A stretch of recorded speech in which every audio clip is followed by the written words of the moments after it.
Hi,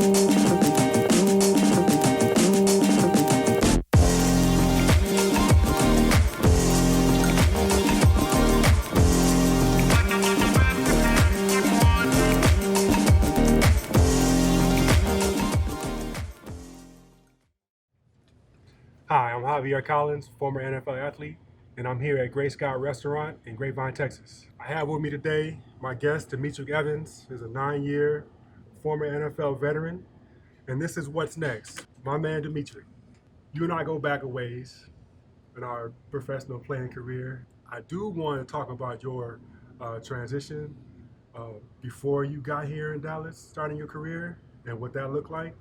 And I want to also touch on what you have going on now. I know you're very active and engaged in the former player community and with the resources available. So, yeah, if you would just share with me how your role looked leading up until you landed here in Dallas a few years ago. Well, first, thank you for having me, Javier. And the transition for me from the NFL, it was kind of easy because in 2011 we had the lockout. They was renegotiating the CBA, and after the lockout, I never played again. I had tore my meniscus in January of 2011, and I was rehabbing at Stanford University because we wasn't able to rehab at the 49ers facility or any team because we was locked out. We weren't able to go to the facilities.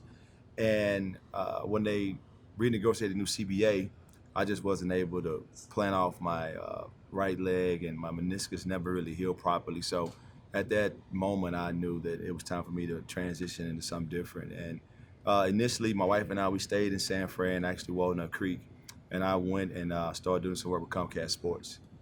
And after working for Comcast Sports, I had a couple of opportunities to stay in TV, but I had just had a young son, Noah Evans, and I felt like for me it was more important to be more of a father than actually try to start a new career. Mhm. That's major, being that mindful and having that much foresight, man. So, what could you speak on from your past that was influential in your life that really allowed you to make that journey and spend as many years as you did in the NFL? Well, as you mentioned, I'm from Haynesville, Louisiana, and I come from a football town.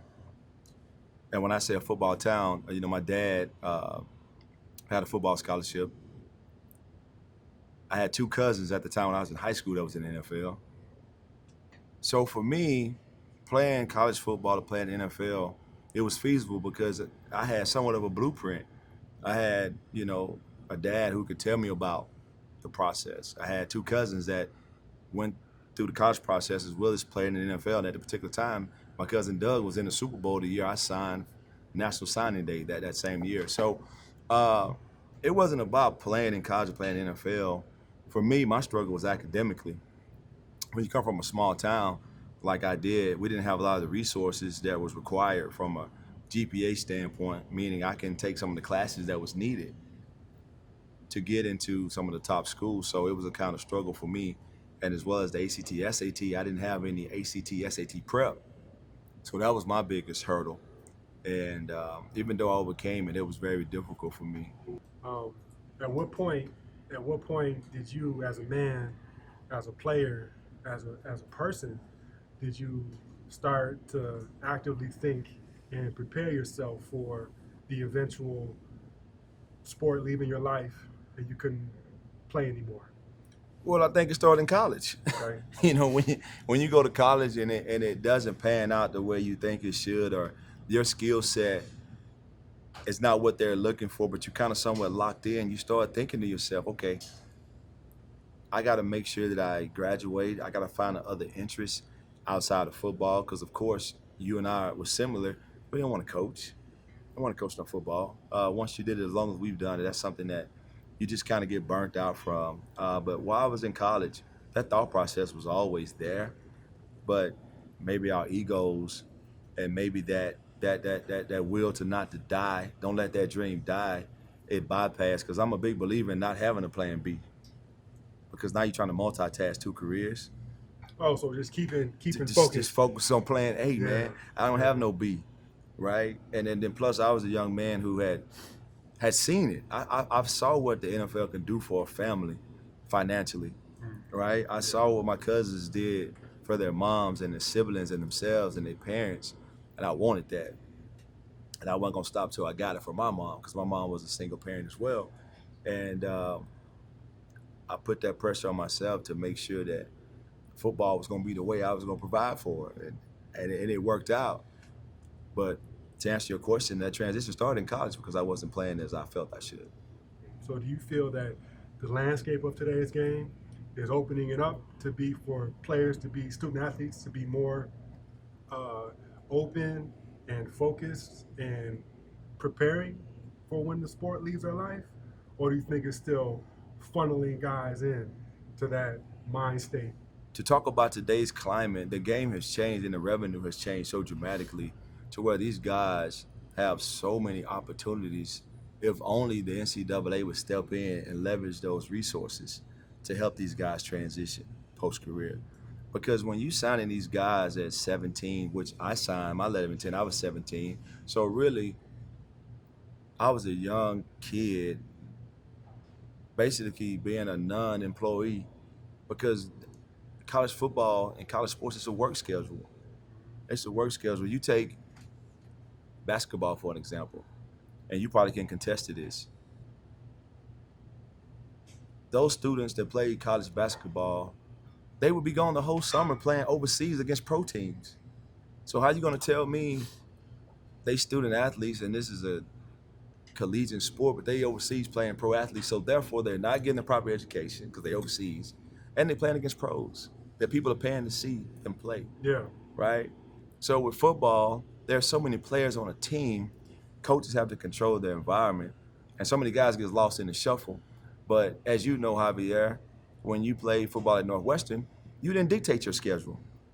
Correct. If you wanted to be a pre-med major and you had a 5 o'clock lab, guess what? You're not going to be a pre-med major because you can't make lab because you're still in practice. That's right. Right? So the system has directly affected the way guys transition because a lot of times you don't get to major in something that you are good at, right? Your skill set dictates your livelihood, right? You got to be good at something to get hired, to make money, to provide for yourself. So therefore, if you can't use your skill set academically in college to get a degree in something you're good at because of your football schedule, the system is what is holding these guys back from their transition properly. That's what it is. It's not the kid. Yeah.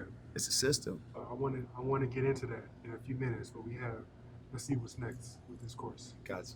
Oh, yeah, you got to hold off for the good stuff now. Move that napkin for me. Yeah. My friend here is a vegetarian, so we wanted to show Great Scott could do vegetarian as well. Nice. I'll tell you about your pork Pork chop in chop. just a second. You bet. Okay, so Javier, tonight we've got for you a little bed of quinoa. You got blistered cipollini onions on there. Also a little carnival cauliflower, broccolini on top. It's Nice. a root veg as well. And then this guy, boy, I love this one. So that's our drop pork chop, little bone in. Also with quinoa as far as the base or what's under it there, real broccolini, and that is an apple onion demi on top. Oh, So let me wow. ask you this. This meal looks a little biased because since I'm from the South, you just give me the pork, right? Hey, we're about the pork. I mean, come on. You know, I know this guy's from the northeast or the mid-north. He gets the Oh, he's eating very veg all healthy day. cuisine. Yeah, he's And eating veg all I day. get the pig, man. But you know what? As good as the pig been to the Evans family, Please be I good. accept that. That's right. Please be That's good. right. You already know. Yeah, they have to let me know how you like it. Oh, no All doubt. right. Thank you. All right, you I'll take- guys I'll take enjoy. one more, too. You bet you It sir. smells good. I'm gonna pack that up and take it home though. But no, like I was saying, most people don't know how to manage themselves. So therefore, if you don't know how to manage yourself, you don't know your threshold. Right? So guys put themselves in environments post-career that they have no business being in. Everybody want to talk about this financial literacy and guys need to be educated about money. That's part of it. But you need to be educated about yourself. So for an example, when Javier left the NFL, you didn't go and try to start a concrete company. No. You don't know nothing about concrete. You never studied concrete. You don't know temperature. You don't know anything about the rocks, the water. You don't know anything about what the compound looks like, the chemicals go in it. But you got guys that will go out and put X amount of dollars in a concrete company and they don't know nothing about it. That has nothing to do with financial literacy. It has That's a good everything point. to know about, okay, I need to learn how to manage myself. Take a step back. I don't know anything about this business, regardless of who brought the idea to me.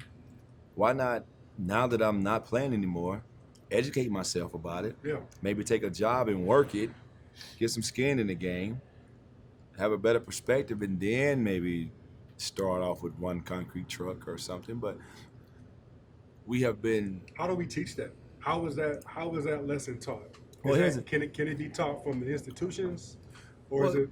Go ahead. I'm not a big advocate on the NFL old guys, all these different parenting lessons that they should have got from home, right? I agree with you on that. NFL is not a babysitting entity, right? This is the job for adults. So I think a lot of players didn't get a lot of parenting from home, or they have walked away from the discipline that allowed them to get to the NFL and thinking that the money or the success or the fame or the name trumps the education. So, okay, I mean, I agree. The NFL is that is employment, right? That is grown-ups, adults seeking employment, and that is an institution that is looking for adults, right? I don't. I'm not sure the same can be said about like the NCAA, Okay. right? So let's talk about NCAA. When you was at Northwestern, you was a player and you was practicing with these guys every day. Well, same with you. Right. Same with you. But I We mean, were. did you know who we was were going? student athletes. Did you know who was going to the NFL? So what I'm saying is, who should the NCAA prepare for post-career success in the NFL? I mean, post-career from college to success in the NFL, because you have the 20-hour rule. Kids have to take the class to be eligible. And I don't know the college schedules anymore, but is there any time to teach financial literacy? Is there any time to educate these players? Which I think there is, but once again, I'm not a head coach. Very interesting. Unfortunately, we're going to have to call it. We're going to have to call it there. I want to, if the opportunity arises, I'd love to have you back on the show so we can pick this up, because this is totally interesting. It's totally needed Right. as far as impacting the landscape and the culture. But we got to cut it short for right now. For my guest today, Demetric Evans, I'm Javiar Collins. This is Great Scott Restaurant in Grapevine, Texas, and we just were talking about what's next. Please join us again next time. Thank you.